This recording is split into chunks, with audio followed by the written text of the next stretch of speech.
And I think you all know that the reason why we're here is because we want to make sure that everyone has access to food. So it's really important to what we're doing here. My name is Keisha Millette.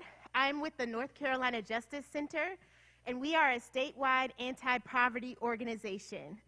Our project, which is the Fair Chance Criminal Justice Project, is committed to addressing the ways that the criminal legal system makes and keeps people poor.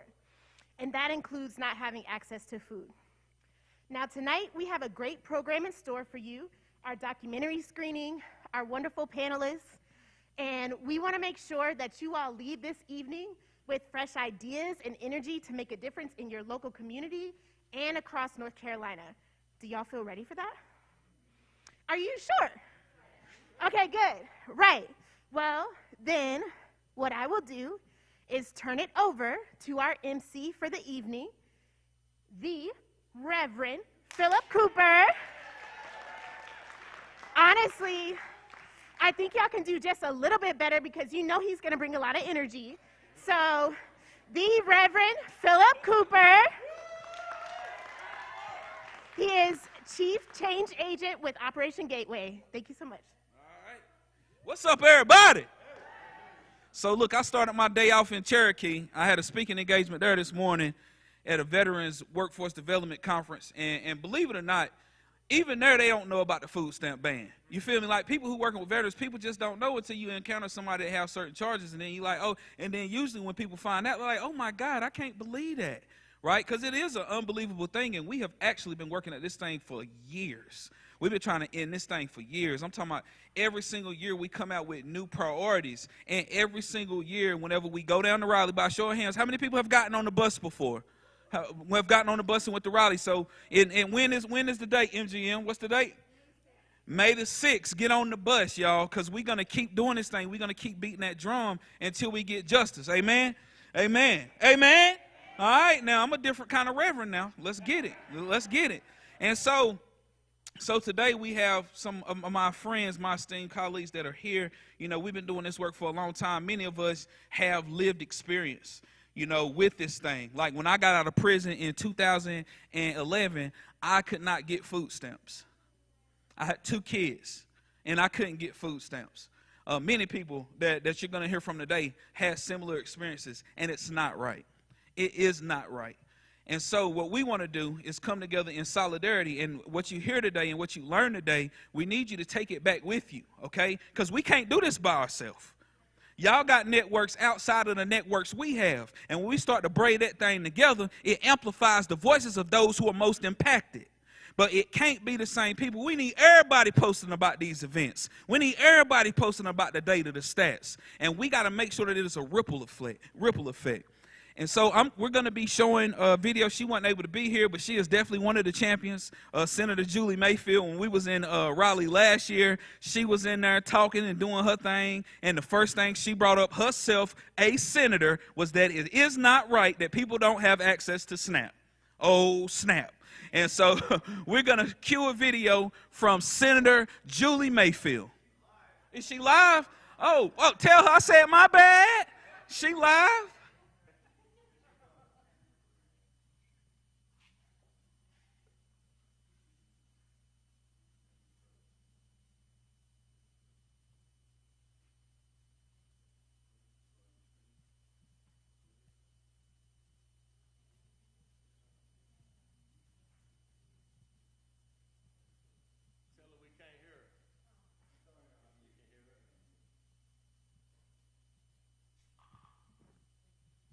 Oh, maybe I didn't unmute. How about that? Okay. How many years into this are we and we're still unmuting? It's crazy. It is, I can't see y'all, so I'm just gonna talk for a minute. I am really sorry I can't be there with y'all tonight. This is an enormously important issue to me, along with some other second chance priorities. And I just want to start by thanking the advocates that I've been working with, Keisha Millette, who opened the evening for y'all, and then Laura Holland with the Justice Center, and then also Whitley Carpenter with Forward Justice. This is the three of them have been my team, and we've been working on this and other bills. And I'm just so excited to be part of this community and be helping to lead this effort. And I did just introduce this week, this was bill filing week, a bill, it's Senate Bill 564. We're calling it Public Safety Through Food Access. And it would completely opt North Carolina out of the ban on SNAP and TANF benefits for folks convicted of drug-related felonies. And that's what needs to happen. As Philip said, it's just wrong, it's mean, and we can do better. So that's what we're going to do. I introduced a couple of other bills, and we can talk about those more later, but I really hope to see y'all down in Raleigh on May, whatever day that was. I wrote it down. And love working with y'all. Thank you for the support, and let's really get this through this time this year. I think we can. Thanks. Thank you. Let's give her a hand. And so prior to coming here, I was at the Asheville Chamber of Commerce Workforce Board. My bro and I went to this, it's called the EDC. How many people in here are familiar with the EDC, Economic Development Coalition? And so they gave out these coins, and this coin says, from what is to what can be.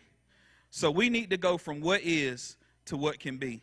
And real quick plug on how we got this video done, right? So Moolah Media, Major Moolah Media, he's a local rapper, but he has a lot of talent.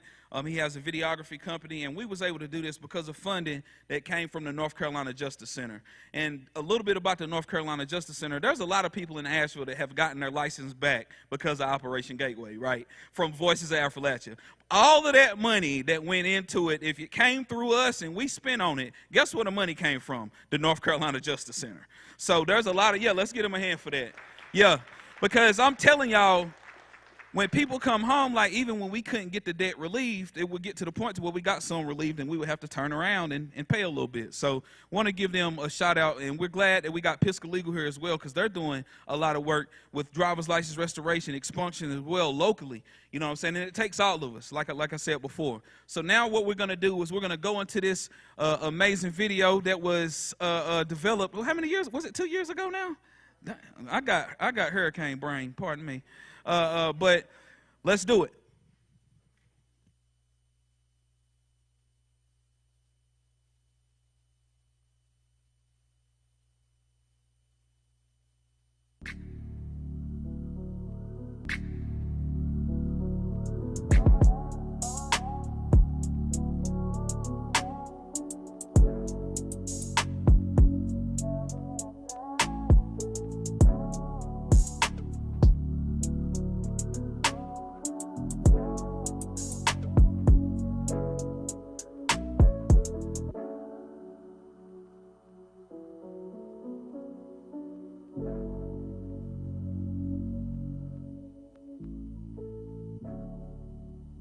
What happened to me when I got out of prison was I went to apply for a resource that I thought I was going to be able to get that was going to help me with my transition back into society. People was telling me about different resources that I needed to do, and one of the first places they said to stop, they say go get your food stamps, when you get out. So I apply for my food stamps, and I get turned down. I get turned down from getting food stamps. So I'm clueless now. Like, I really don't understand what you mean. How can I not get food stamps? Like, this is something that people can get. I know a whole bunch of people with food stamps. I can't get food stamps. And they said because of my drug charge.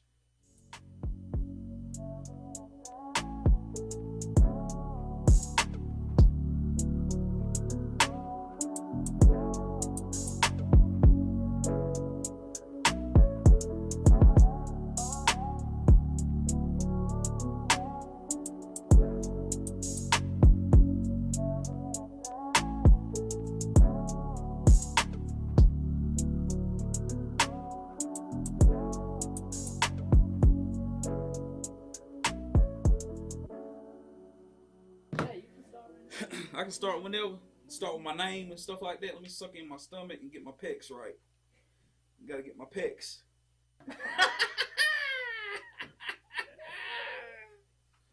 my name is Philip Cooper. I go by the name Change Agent Cooper.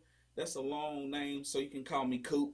But I do enjoy being called Change Agent because I have fully committed my life to serving, to being an activist, an advocate, and a partner. All three of those titles are important at different stages of the change in the world today. But I'm the executive director of Operation Gateway. And Operation Gateway was birthed out of gaps in services in the community where I live, where I grew up at, where I ran the streets at. I started working in the behavioral health field as a service provider. I worked in inpatient, I worked in treatment centers. I worked at the community college, and while working at the community college is where I found my passion for reentry.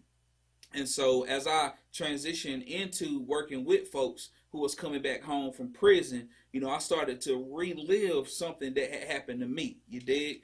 Because I was on the floor. Why are you on the floor? Ready? Go! No! Go! Yay!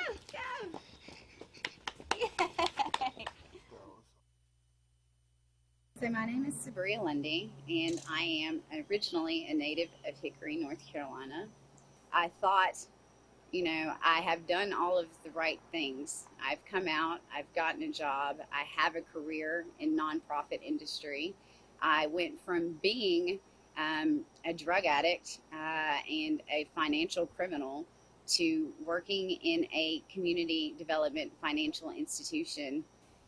But with my high-level drug trafficking conviction, I do not qualify for expungement, and I do not qualify for food benefits.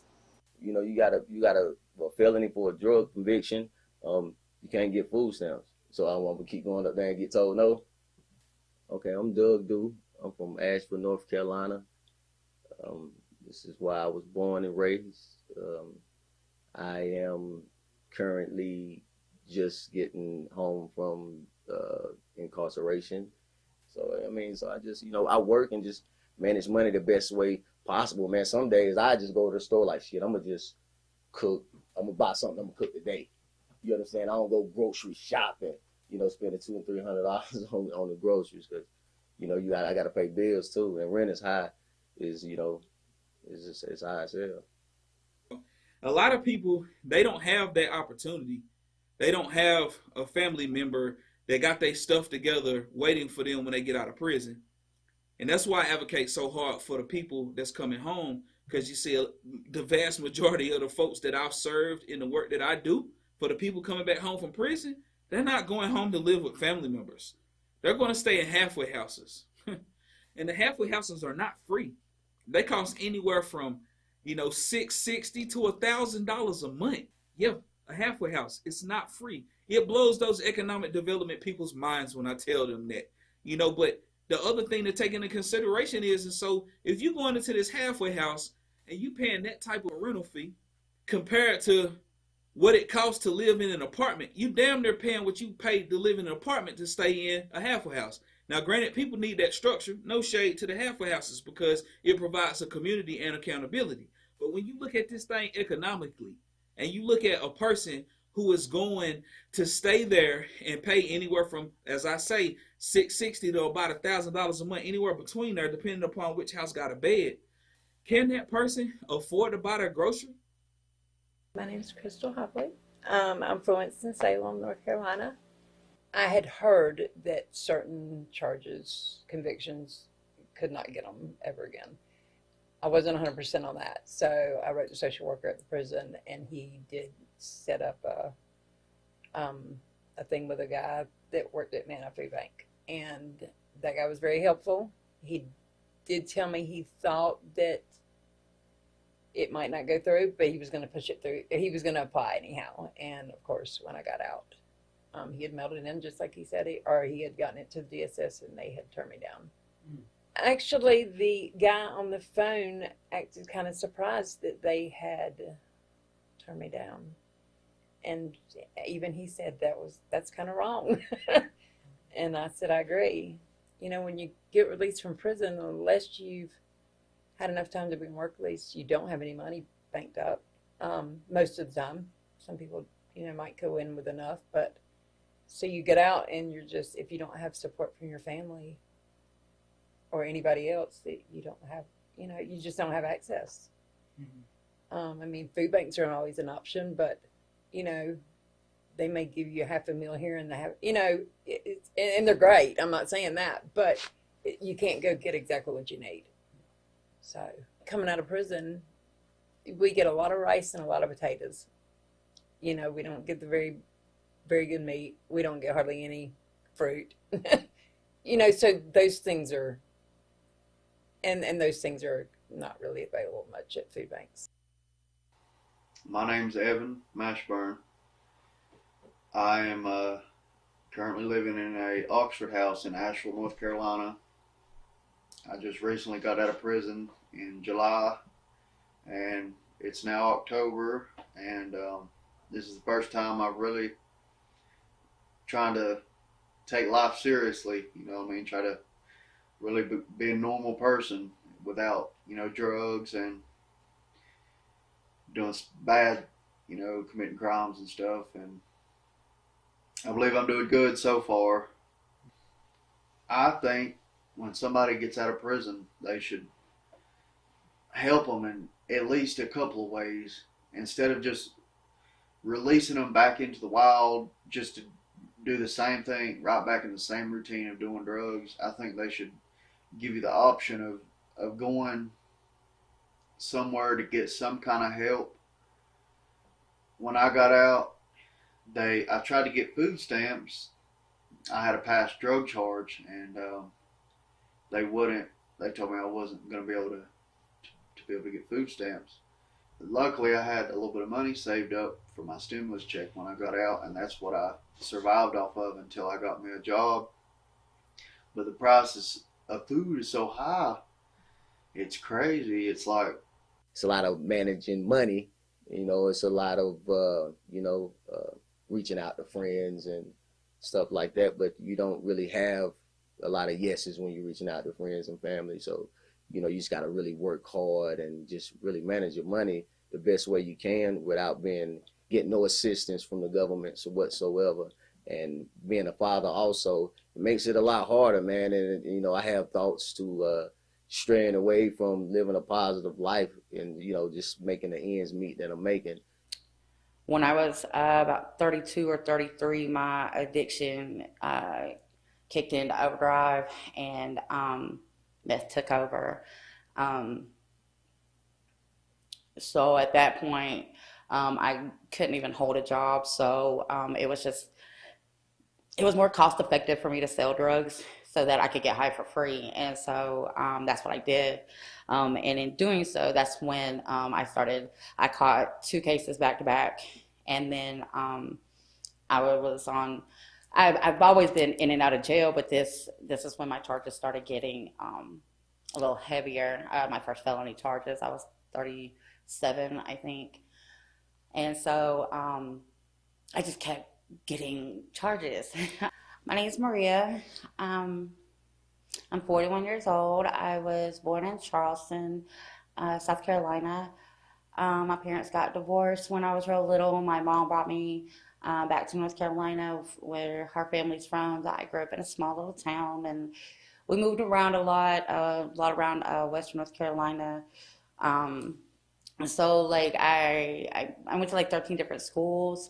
So I was always the new kid, and then plus I'm half Mexican, so I was Mexican before being Mexican was cool and exotic. So I got not only was I new, but I was really different. In September of 2018, I was picked up for trafficking methamphetamine. I had sold an ounce, went undercover.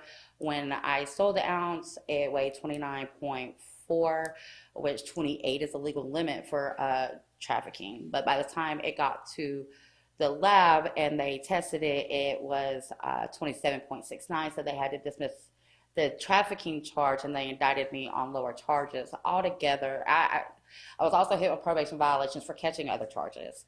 So by the time everything was said and done, I sat in Buncombe County and Henderson County for 13 months. I've got a little over 3 years clean now, and still just, but the hard thing about it is still trying to clean up the wreckage of all the damage that I did for 20 plus years. of, active addiction is hard, and there's a lot of stigma about felons, about addicts, that, trying to fight against that it can make it really hard. Sometimes, like the wrong rejection at the wrong time it can be, devastating. And then it's like, well, how do you cope with that? It's one thing being told, like now, like I make too much money now to qualify for food stamps, and I'm okay for that being the reason why I don't get them.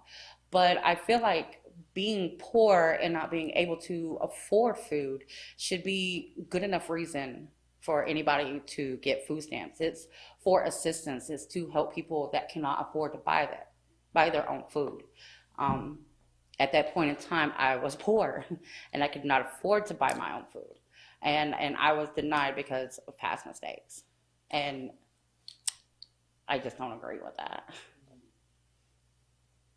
I was always told that even though the food stamp ban would affect me, that it would not affect my children.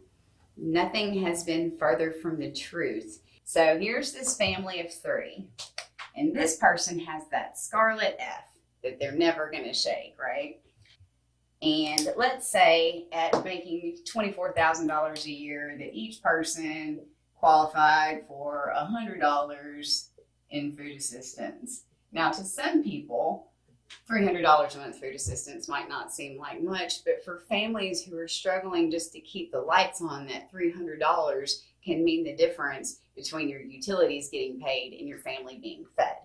So I was always told that it would affect me, but it would not affect my children. So if that were the case, and it just affected me, and I didn't get my $100 a month in food assistance, that's almost even understandable. I could be okay with that, right? My children would still qualify for food assistance. Sadly, this is not how the system is designed. So here we have the same family of 3, right? Same income. But with my felony conviction, I just don't count as a person, yet my income still counts to the household. So instead of being a family of 3 with X amount of income, they are viewed as a family of 2 with the same income, and therefore don't qualify for anything. So I feel like that little visual aid is kind of helpful just to demonstrate how this affects my children. It doesn't just affect me, which was what I was told. It affects them. So the food stamp ban on drug offenders has literally taken food out of the mouths of my children. We have been denied government assistance time and time again. Not only did we not qualify for SNAP benefits, we were also denied pandemic food assistance. So it has been an uphill struggle to provide for these 2 beautiful children. And while, yes, I made mistakes and I did things wrong, they've done nothing to no one. When you penny pinching, you can go get a whole bunch of unhealthy foods. Not a whole bunch of, let me take that off, not a whole bunch of unhealthy foods, but like when you penny pinching, you can eat some toxic food, fast food and stuff like that. But like the people that get food stamps, they're able to get the vegetables they need, milk, bread, and have it on the regular and even share with somebody else that ain't got it. But when you're a person that's coming in and you don't qualify for food stamps, you're going into this halfway house, that's a hard spot to be in. And if you got a criminal history, then it might take a little bit longer to get a job. So you got all of these things stacked against you. And typically the person that's getting out of incarceration, their reentry plans be shaky and faulty because the prison system is short staffed right now. And I empathize with them. The whole world is short staffed, so be kind, right? But when you start talking about the people that's coming home from prison, I'm passionate about helping these people that's trying to get their stuff together. And when they get out, they don't have anything. They probably didn't have no continuity of health care. If they had mental health, hopefully they go to their mental health appointments and keep that going. But picture a person who has mental health challenges, substance use disorder, a felony drug conviction, coming into a new house, into a world that the vast majority of people still got a lot of stigma. You feel me? And now they running into this part to where they can't get by. They resort to their old ways. They self-medicate.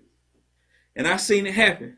And having food, that's a necessity, yo. Maslow's hierarchy of needs. Like, that's why, how can you deny a person food? Like, I don't get it. It makes no sense. And that policy needs to be changed as soon as possible. And we're one of the few states that's left. Like, we're one of the few states that's left with this lifetime ban. So for the folks that's hearing this, like I said, broken hearts change minds. And if you're interested in learning more about this, the North Carolina Second Chance Alliance, please go check them out, man. Advocates, activists all over, and forward justice. Get involved. If you want to learn more, you want to take action, please get involved. Connect with these organizations that are doing some great work. The North Carolina Second Chance Alliance has been successful in the expungement expansion. They was heavily involved in that, as well as the occupational licensing boards. There was some changes made to occupational licensing boards. And this was all work from Forward Justice, North Carolina Second Chance Alliance, the North Carolina Justice Center. Get involved, yo. These are organizations you need to get involved with to amplify the voices and help get this word out, because broken hearts change minds.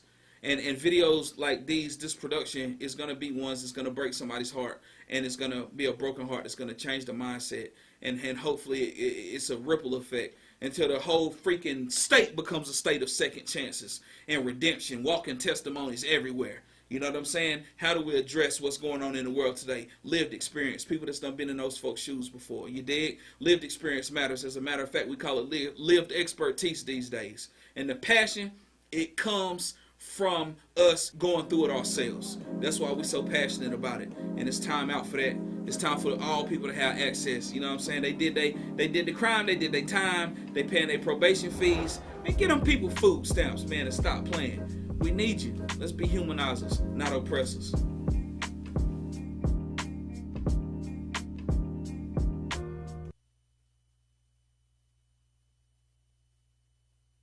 Y'all know that was heavy. We're going to give y'all a 5-minute break. 5-minute break. Everybody say 5-minute break. Everybody say 5-minute break. All right, break. We'll see y'all back at 7:12.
You can have it. Test and check. Okay. All right, good evening, everybody. Thank you all for being here. For those of you who don't know me, my name is Ed Treat. I'm a staff attorney at Pisgah Legal Services, where I do driver's license restoration and expunction work. Appreciate you taking the time to watch this documentary with us. And we got to give credit to Major Moments for creating this under the executive production of Counterflow. Thanks for all the hard work with that. What we saw today in the documentary highlighted the real-life impacts of the felony SNAP ban in North Carolina. The impacts on community members, on our clients, on our neighbors, on our friends. For anybody that doesn't know, just in case it's not clear, what the felony SNAP ban does is it prevents people with felony narcotics convictions from, in some instances, ever obtaining that food assistance. And other food assistance benefits, also known as stamps. Obviously, this has very significant consequences, particularly... They want you to use the mic. You want me to make it? Okay, sorry about that. Obviously, serious long-term consequences for those looking to re-enter society. In the wake of the hurricane, which I can't believe is 6 months ago almost today, amazing, that need is even more acute. I would also add that we have some of the highest cost of living anywhere in North Carolina. So for people seeking to re-enter into West North Carolina, it's just an added challenge. One more thing too, and I'll shut up after this. I do expunction, which is criminal record clearance. Very common that I get clients coming to me looking for an expunction so that they can get that ban lifted. The sad reality is that the same offenses that trigger the ban can never be expunged. So there is no recourse, even if you have 10, 20, 30 years from the date of that offense. So we really don't offer any way out to those folks. Anyway, we're going to now hear from our panelists who are going to share their unique perspectives, both personal and perspective, on the SNAP ban and its impact. Our first panelist is Ms. Maria Rodriguez. Thank you, Maria. Just want to thank you for being here and hear why you agreed to be a part of the documentary and what the experience was like for you. Now it's on. Oh, better. All right, here we go. Much better. Yeah. Oh, it's on me. Yes. So my name's Maria. Am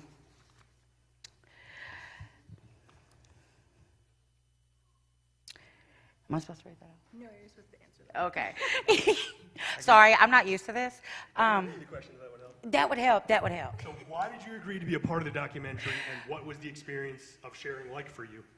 I agreed to be a part of it because for the majority of my life, everything that I was a part of was something that was bad, the bad group, the bad kids, the bad people, and this was something that that I believed in and that I wanted to help because it was something that I went through personally myself. And so I know if I went through it, then I know that I am not that unique, and a lot of other people did too. So I just wanted to get the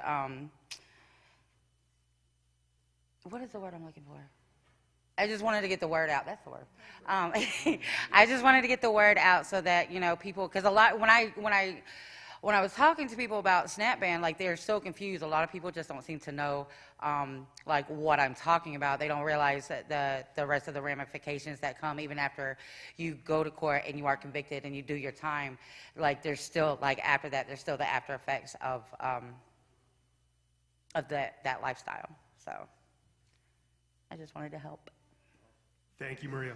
And just to follow up, and you sort of already answered this, but what kind of impact and reach do you hope that the documentary is going to have? Like, I just want to bring awareness. I want more people to know about this, because the more people that know, there's going to be more people that are going to feel the same that we do about it, about how it's wrong, and that, you know, just being poor and not being able to afford food should be enough to qualify for you to be able to get food.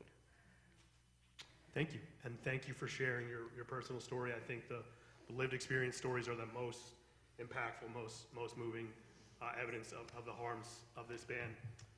Our next panelist is a colleague of mine, Mr. Brent Bailey of the Buncombe County Reentry Council, a great colleague. Brent, you've been a longtime advocate for ending this SNAP ban. Could you share more about the impacts that you see in your work and personally on individuals like Maria, and on households with children like those that were featured in the film? Yeah, thank you, Ed. So I'll start with individuals like Maria.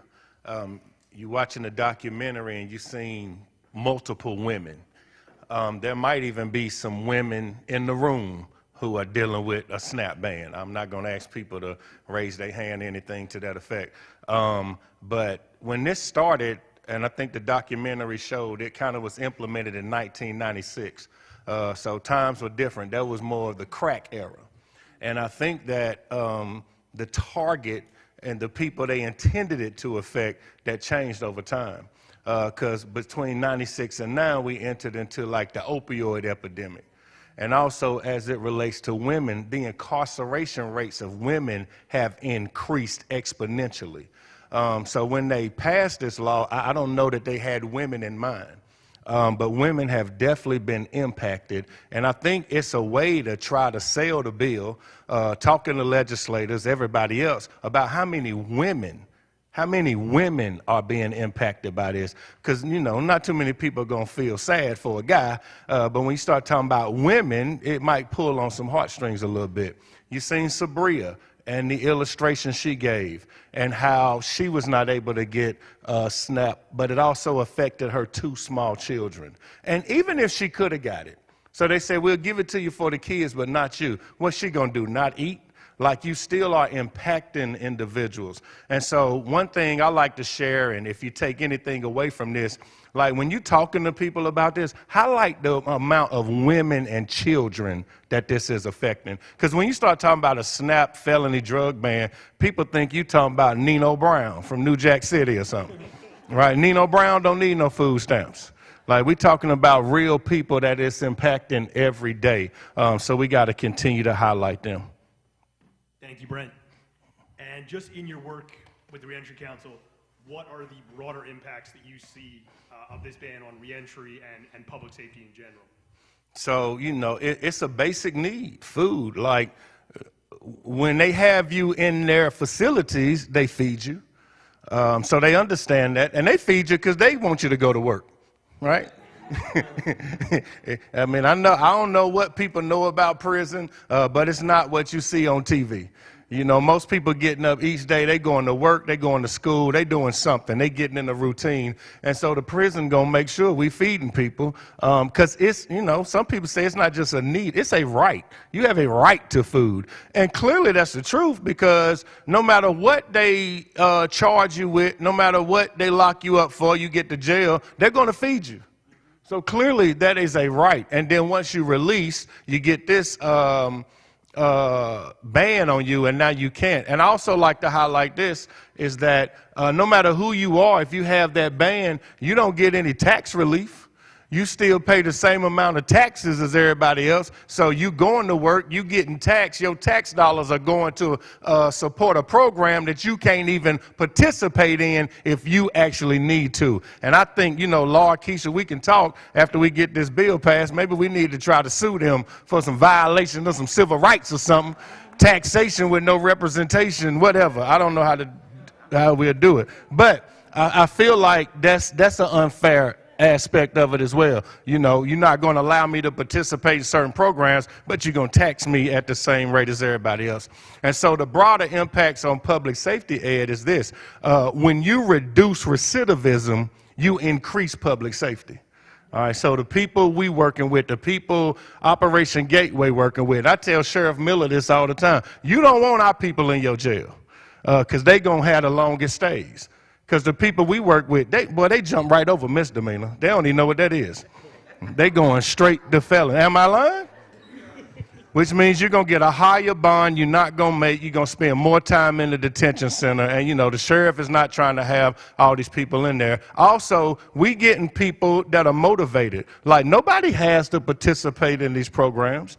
They are volunteering. They're putting their hand up. Philip and them reach out to people. Some of the people don't even respond. Fine, go on about your way. You got a plan. We'll see you if it don't work out. But the ones who reaching out, they are motivated. And so we need to be trying to help folk and capitalize while they have that motivation. And one thing that's detrimental is even going in there, applying for them food stamps and being told no. Just that initial rejection, it starts to foster in somebody's mind where every other plan I had is about to be a bunch of no's. And so human nature is, I'll just return to what's familiar. Even if it ain't no good, at least I know what it is. So I know it might not be good for me, but I know what I'm dealing with. And so I think we have a responsibility just to try to help folk in that aspect. And so last thing I'll say, and I'm going to pass it to the next person, but Evan mentioned like he was able to survive because he got a stimulus check. Well, that's fairly recent. This bill was passed in 1996. Wasn't no stimulus checks coming for a long time.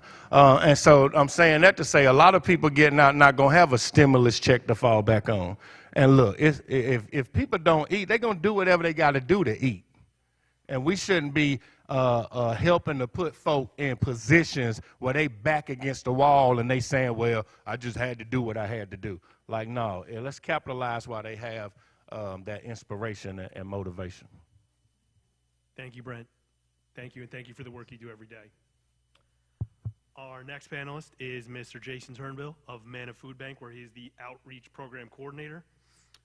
Jason, in your work at Manna, I would just like to hear what strain you see the SNAP ban and other bans on food access placing on community resources. Absolutely, and thanks so much for inviting me here. I'm happy to talk. I'm excited to talk about this today. I've been at Manna for 14 years, and my full-time job over those 14 years has been around SNAP assistance, food stamp outreach, and SNAP application assistance. That's basically all I do and all I've been doing for 14 years. Over that period, I've managed the program. I've started our Manna Food Helpline as a vehicle to help people do the SNAP application over the phone. And I have a lot of lived experience as a kind of a helper in this role, helping people with the application. And yeah, I would say to your question, probably the biggest strain the biggest strain on the food network in Western North Carolina, the biggest strain I'd say for every SNAP application that's denied, that's one more individual or family that's in the food line, right? So they're in line at a food distribution that might be like a classic food pantry where they would be leaving with a box or two of free food. Maybe it's a community meal site where there's a hot, nutritious meal waiting for them, and they come in, they enjoy the meal, they leave. Maybe it's one of our Manna mobile markets, which is kind of like a quick way to access free food, maybe in a parking lot or whatever. But for every SNAP application that's denied, that's one more hungry person in our community that has to frequent that food pantry maybe more frequently, maybe more often. And honestly, it's a strain on a network that's flexed to the breaking point already. Like I don't think I have to explain this to the people in this room, but the way the economy is right now in our region, especially after the hurricane and our recovery, yeah, there's more people visiting our food pantries and accessing food through Manna Food Bank than ever before, and our network is stretched incredibly thin, with some of our partners getting completely wiped out by the hurricane, and you can imagine logistical problems. So I guess that's the answer to my question, is that it's stressing an already extremely stressed network. Thank you. And just as a follow-up question, what are organizations like Manna doing to address the food access needs for the population that we're talking about and for others in Western North Carolina? Yeah, so I would say that Manna Food Bank is leading the fight for food insecurity in Western North Carolina. For those that don't know, we serve 16 counties in Western North Carolina. We have a network of more than 300 partner agencies throughout those 16 counties. These, we call them partner agencies, might consist of food pantries, community meal programs, residential agencies, domestic violence and homeless shelters, youth and senior programs, rehabilitation centers, and more. So we're certainly doing that. We're still distributing food to the public for free in Western North Carolina. We've got youth programs. Fundamentally, that's like a backpack program providing free food to children in a free and reduced lunch program. and providing food for those same kids throughout the school year, and then during the summer when school's not in session, there's food made available to the same population of kids throughout the summer. We've got our Nutrition Works program, which is a program that's geared towards educating the public on basically what to do with the food that's that you would find in a food pantry. Maybe it's a weird kind of squash you've never cooked before or whatever, but trying to educate the public on maximizing the nutritional value that they might find in their cupboard or whatever, some recipes, et cetera, for cooking with maybe unusual items or the random items that you might find through the Free Food Network. My role at MANA, so we certainly do SNAP outreach and food stamp outreach assistance, or application assistance. We currently have a team of 3 full-time individuals, including myself, and at least before the hurricane, we had a team of about 30 volunteers assisting with that as well, primarily through our MANA Food Helpline. Our volunteer corps really got shook with the hurricane, so we don't have access to that auxiliary force right now, but we're working to get those back. But yeah, so I'm really proud to be working the face of MANA Food Bank in the public. I work 2 or 3 days a week in the field, assisting people with applications face-to-face, and a couple days a week over the phone through the helpline. I work with niche populations, including Asheville's, I would say, a disproportionately large unhoused community, as well as releasing inmates from a few area prisons, help them with SNAP applications on their way out, and I'll turn the application for them in on the day that they get out to the county DSS office, their county of residence, and have been doing that for, I think, since 2019. So really proud of that work. So I guess the answer to that question is MANA's going to continue to do the best we can to fight food insecurity in Western North Carolina. One thing that we do, and y'all might not know this, is we're also an advocacy arm. So I feel like an important part of our work is advocating for those that are experiencing the effects of poverty and hunger. As a nonpartisan organization, we kind of have to walk a fine line, and we don't endorse individual political parties or candidates, but we do work with local, regional, state, and federal legislators. We try to educate them on food security issues in our region. We work with Feeding America, which, if y'all don't know, that's, I feel like, the largest food advocacy, or one of the largest food justice advocacy networks in the nation. Feeding America is phenomenal. I encourage you to check them out. We work around voter registration, and we really try to get some grassroots participation in the community to kind of guide the work that we do so that we're meeting the needs of our citizens in our community. Thank you, Jason, and thank you for what you do. West North Carolina is very lucky to have an organization like MANA to support our communities. Our next panelist is Miss Amanda Layton. Many of you probably know her. She's a rural reentry advocate at Operation Gateway. Amanda, just want to start by asking you, what does it look like day to day supporting people who are coming home from prison and need food access? Well, at Operation Gateway, we do a 90-day reach-in. So we reach in, and our executive director says that if you, Philip, if you don't address it before they get out, you failed them, right? So we try to make sure they have housing set up, but that's one of the first things that we do, obviously food. We don't have enough Operation Gateways in our state. We have access to grant funding, so we can help people buy food. We're very lucky, but there's not enough people to go around to help. I take people directly to food banks. I am the rural recovery advocate, so I work with a lot of people from Western North Carolina that are in small towns that have limited access to MANA, and they don't have cars, they don't have public transportation, they can't get to food banks. Evan in the video is actually a friend of mine. We used to run the streets together. And he called me. He reached out while he was in prison, and he had a family member reach out, and so we started connecting. And I wasn't even working with Operation Gateway then, but I referred him to Philip, and that was really hard for him. But like Brent said, when someone has the motivation, like, let's not tell them no, because it's like when someone wants to go to treatment. We got to get it moving now. They want to go. So, he was kind of frustrated. That was one of the first places I took him. Now he's doing extremely well. He worked for the Teamsters. He's still in recovery. He just got all of his fines and fees dismissed recently in court. I helped him with that. And he's doing really good.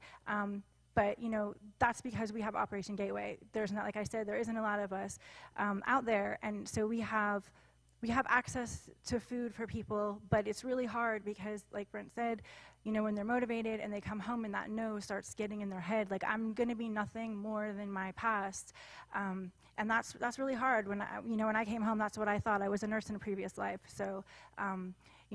Keeping people motivated and, keeping them going is very, very important. And so, day to day, what it looks like is that, we help them from the moment they get out, but we help them prior to their release, and that's necessity.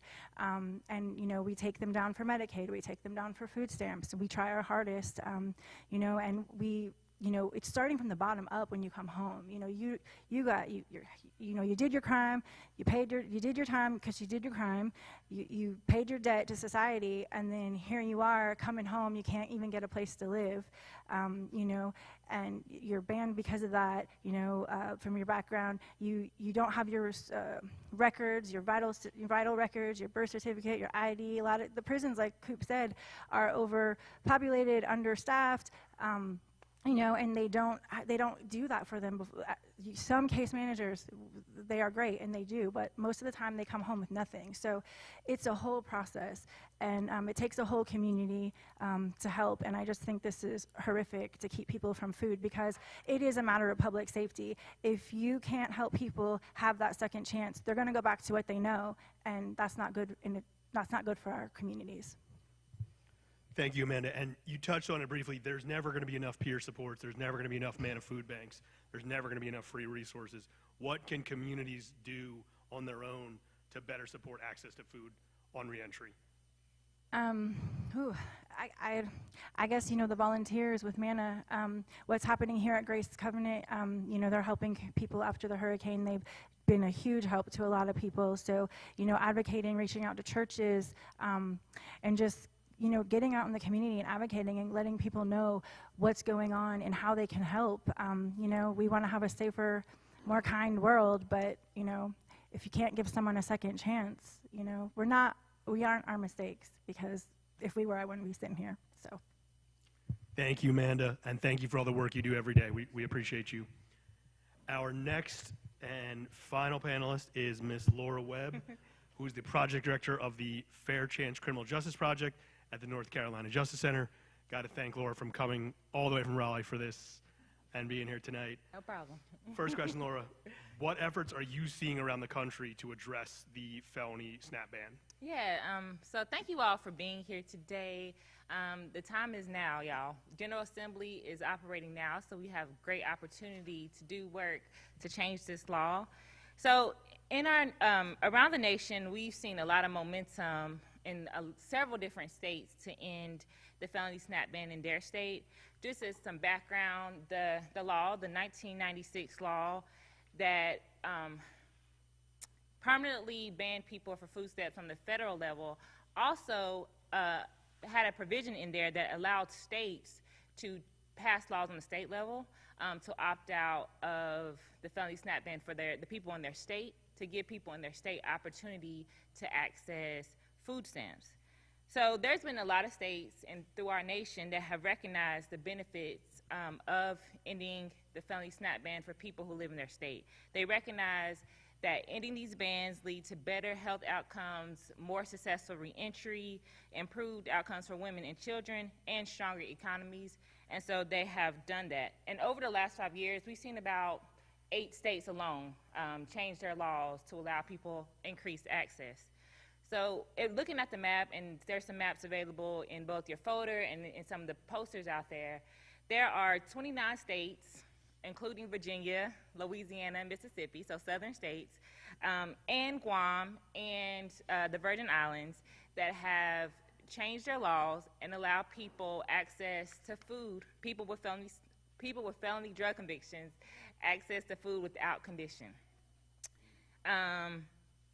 There are also 20 states, including ours, that have changed their law partially to allow some people access to food stamps after a certain period of time with certain kinds of drug convictions.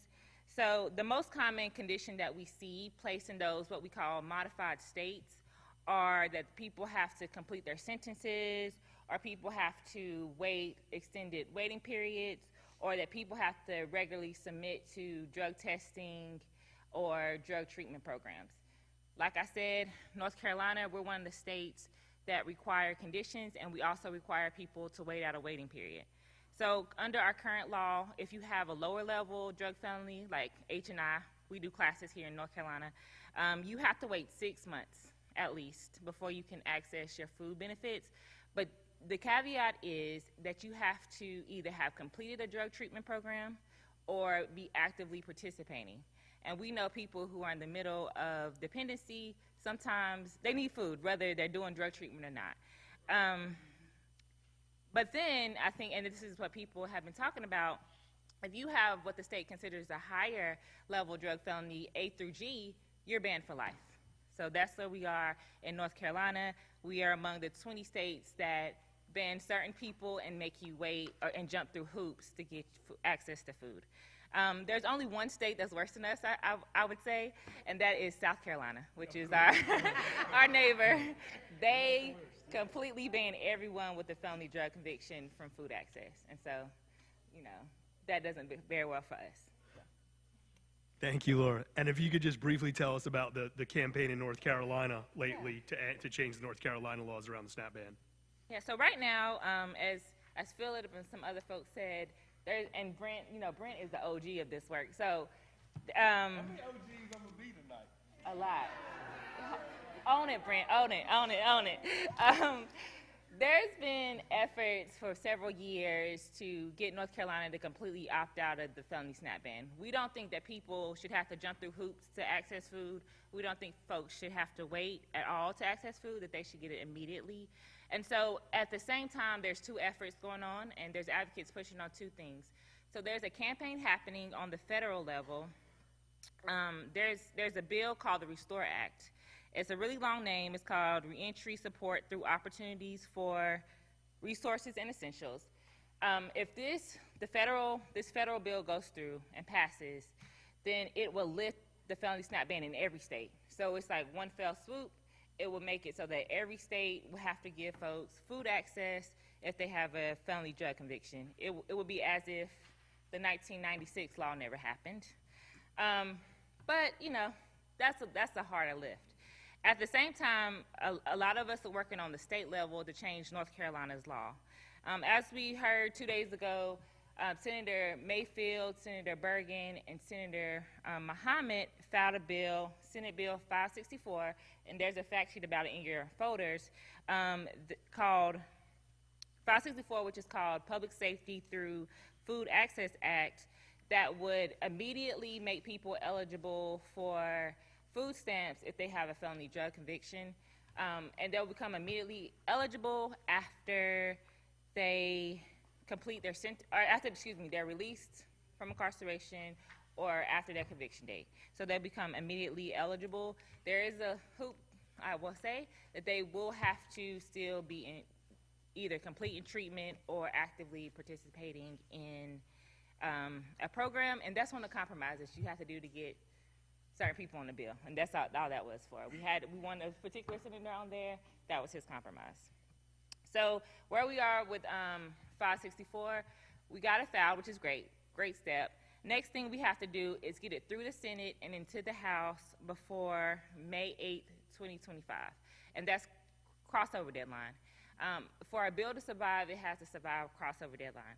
Once we get it through, if we get through the Senate into the House before that date, We just have to get it through the House, and we have to get the governor to sign it before the session ends in 2026. And so that's what we're doing. That's what we hope we can make happen this year. It's about this, the 6-month wait. So when you apply in North Carolina, right, it's 100 counties, so you apply at a county level, and there's no uniform policy across these counties. So you may go to one county, and while you waiting your 6 months, they may talk about treatment and an assessment and all that. You may go to another county, and they not even mentioning that. So that's one thing. Two, people have had to wait that same 6-month period multiple times. So let me give you a scenario to kind of explain it. So let's say 2000, I'm convicted of possession. So I get probation, whatever. I come out and I apply. They say you got to wait 6 months. Fine. All right. Then 2004, I get a conviction for breaking and entering. So I come out 2005, I apply. They tell me, because they do my record, and they see that drug charge from back there, they say you got to wait 6 months. So I already waited that 6 months, but they not even educated enough to know that. So they continue. Anytime they pull it, they see any kind of drug conviction, 6 months, 6 months. You may only have one. And I know people, because I'm the OG. I've been doing this a while. I got some sons in here, you know what I mean? So, but I have seen people serve that same 6-month waiting period multiple times with only one drug felony. And so I just wanted people to know that and highlight. No, it's not right, but as you are becoming more aware and educating yourself, this is more information that you can share with your network and people you know. Like, I want this to be our conversation. Thank you, Rent, and thank you, Laura, for those insights. Sure. So about that 6 months, so when I got out, it was in November of 2019, and March is when the pandemic happened. Everybody, I was in sober living, everybody in my house, we all lost our jobs, we're all laid off. I couldn't say, the unemployment thing was not my friend. It was not trying to work for me. I had to go and have somebody else help me do it. So I had no money coming in. So I found a ride because there wasn't any public transportation. I found a ride, had to pay a ride to take me uptown to go pick up the application, had to fill it out, find another ride to take it back up there to turn in my application. They called me back like 2 weeks later and said that I was 9 days shy of the 6 months. They were throwing away my application. I'd have to come back and do the whole thing over again. And so that's when I was just like, you know what? I don't need your food. I will figure it out. And I sat at the house and my housemates fed me, and then, until my unemployment kicked in. But 9 days. Yeah. 9 days in the middle of a pandemic with no public transportation. Like, that's ridiculous. And I asked her, I said, you couldn't just put my application to the bottom of the pile? No, you'll just have to come in and fill out another one. No, thank you. No, thank you. So, like that 6 months, like 9 days, literally 9 days in the middle of a pandemic. It's terrible. Thank you for sharing that, and thank you to all the panelists. We have a couple minutes for questions from the audience, if there are any. If you have a question, just hold up your hand, and we'll get a team member over there with a microphone.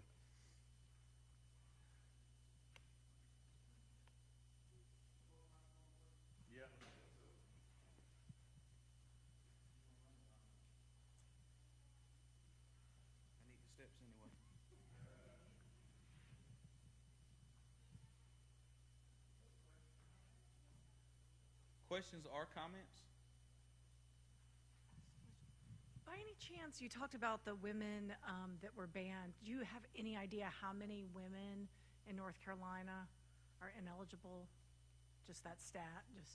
Are you talking me next? Yeah, because you were talking about that, and it was like, oh, that's a good stat to throw out there when I'm telling my neighbors. And I just know the incarceration rates have definitely increased because, again, cocaine, opioids, more mandatory sentencing or whatever the case is, and just more people being impacted. So, I'm sure we could get them numbers. I don't have them numbers off the top of my head, but I do know, again, being doing this for a long time, how I have seen over time more and more women going to prison and being released. So, your caseload growing as far as women, but I need to have that. Yeah, so we doing these events. I Laura, what you think about us getting some data like that? You think that's something Duke or somebody can?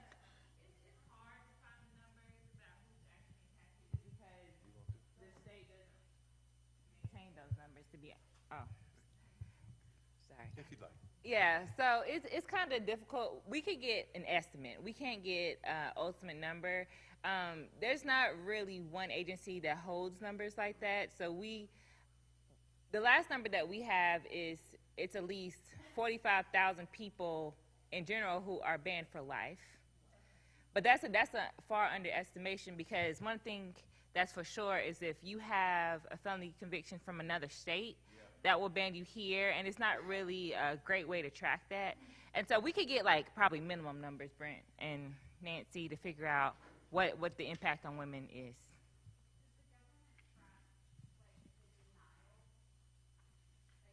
Yeah, so we can get that number too, because I know the Department of Health and Human Services tracks the number of applicants that are denied.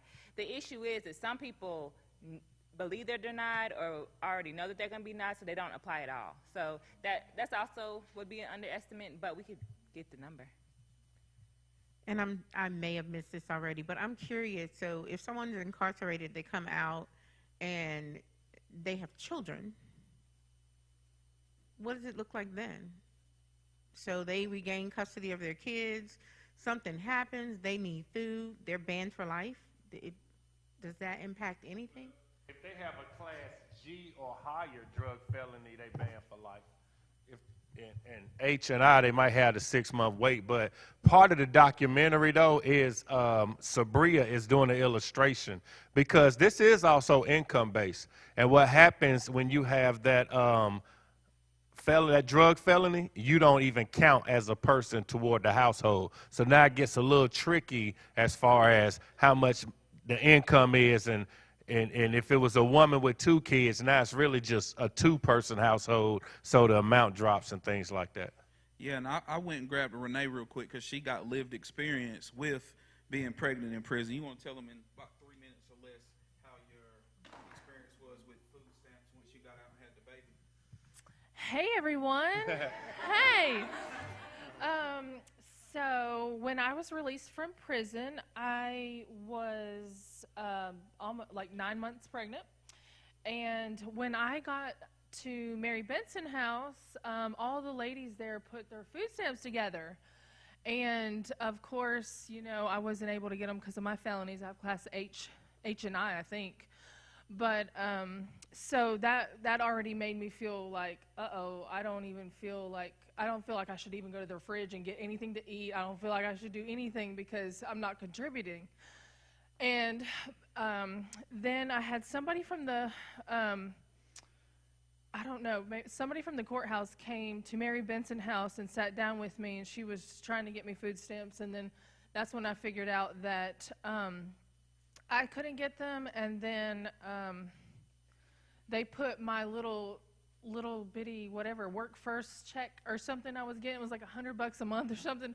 Anyway, they put that against Juliana, and then she was she couldn't qualify either. Like I couldn't get them and she couldn't either. So it was just very frustrating, especially since our house we all operated on putting our food stamps together in order to keep the food in the house.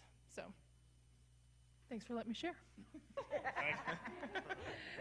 Yep. How much time we got, timekeeper? All right. Any more questions or comments?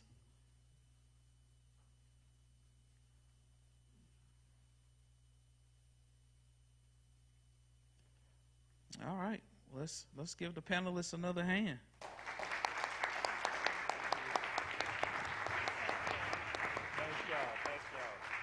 So I want to reiterate the folders. Everybody got a folder? Did everybody in here get a folder when you came in, a blue folder? Y'all, you need a blue folder? All right, here, okay. Let's get her a folder. Get Godmother in the back of folder. So it's all about knowing what to talk about, right? And in here, you know, when you look at it, just practice just saying it, man. Talk about it everywhere you go. Like everywhere you go, like I had a presentation at the casino this morning with the workforce development people, and I brought it up. Just like with foster care. Did y'all know there's 100,000 kids in foster care in the United States of America, and there's 400,000 churches?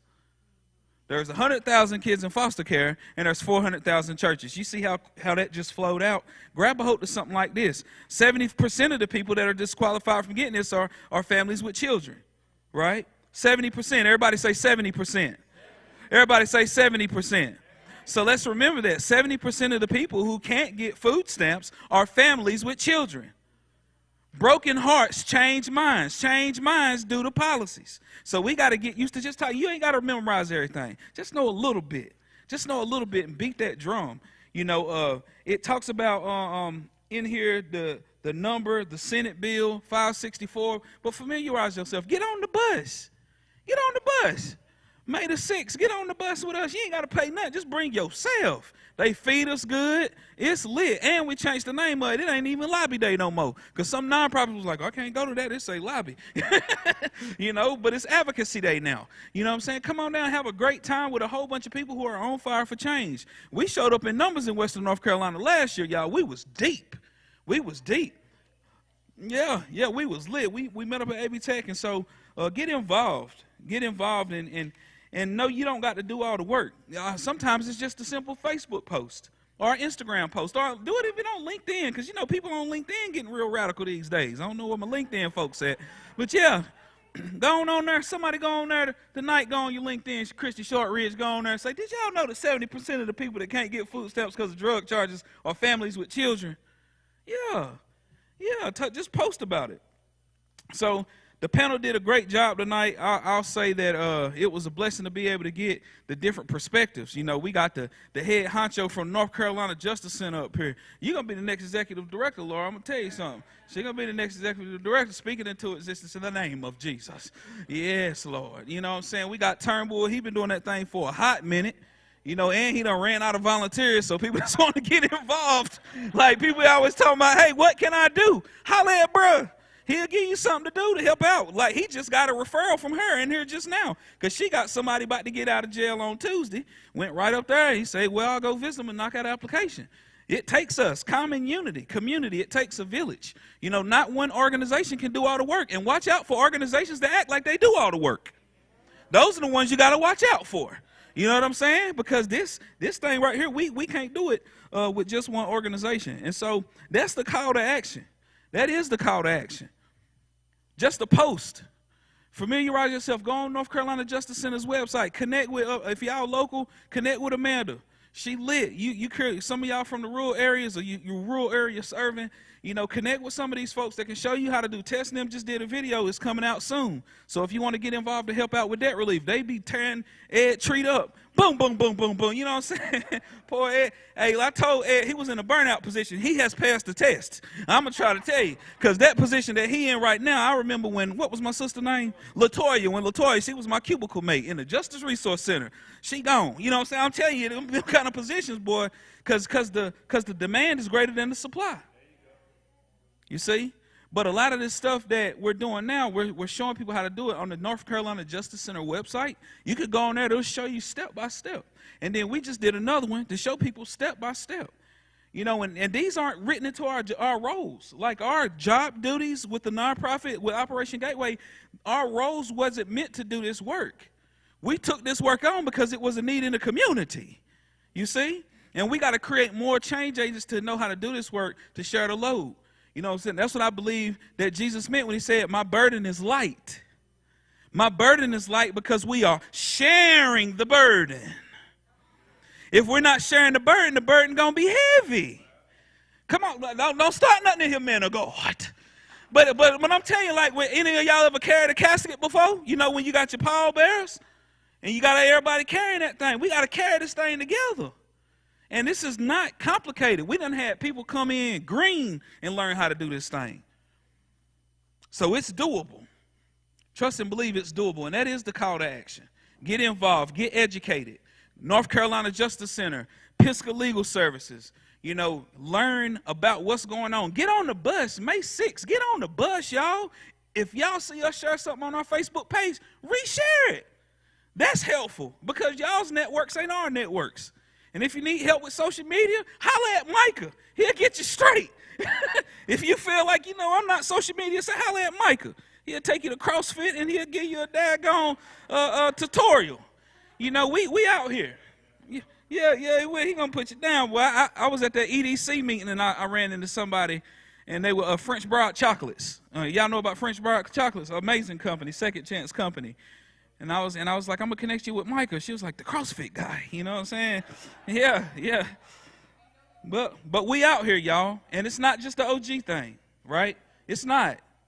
But we lit and we here and we ain't going nowhere, y'all. We are not going anywhere. So if you work with families with children, if you work with children, you work with adults, this is something that is impacting all of us. A lot of these homes that are single-parent households got a parent that's been impacted by incarceration. Yeah. ACEs. Somebody tell me what ACEs stand for. And a parent that's incarcerated is one of them. Can I get an amen? And there's a lot of this going on, so it is up to us to come alongside these people when they come home from prison, help them get their life together, and start participating in the economic mainstream. You dig what I'm saying? Y'all like that? That thing rolled out, didn't it? Sound like I knew what I was talking about, didn't it? Yeah. So thank you all for coming out tonight. We have some poster boards outside. We want y'all to go out there and check it out. There's some helpful information. Take some pictures out there by them. We got some people that'll take your picture, post it on your social media. Go stand by one of them that's talking about it. You know what I'm saying? Post it and send it to your church. Hallelujah. You know what I'm saying? We need Pentecostals, Methodists, atheists, Muslims, Buddhists. What I left out? I want everybody. I don't want to leave nobody out now. Who I leave out? Catholic? Yeah, Catholics. What else? Presbyterian. Everybody give a Grace Company the hand in this church. Let's go. Give Marsha Shope. No storm formed against Marsha Shope shall prosper. Yes. And it takes us all, y'all, okay? So if y'all ain't hear nothing else tonight that makes sense, what I do hope that you can take with you that makes sense is this is a simple way of doing things right here. If it sounds complicated and you feel like you can't do it by yourself, ask one of us and we will help you. You don't even got to open your mouth. You can just post about it, fam. You can just post about it. Just like some of y'all that's in here tonight, because y'all seen somebody's Facebook post, right? And then some people went to the wrong church. That's neither here nor there. But we want to recognize Kim Roney in the back. We got her. She always shows up, y'all. She's one of those council women that always show up. We got the executive director, my sister back there from Pisco Legal. Give her a hand. Hey, girl, hey. Yeah. We out here in these streets, y'all. We out here in these streets. So thank you all for coming out. Please take your time, take some of that pizza and sandwich stuff with you, because we ain't talking about wasting no food in here, talking about food access. Can I get an amen? You know what I'm saying? And take some pictures by those signs out there. Have a good night.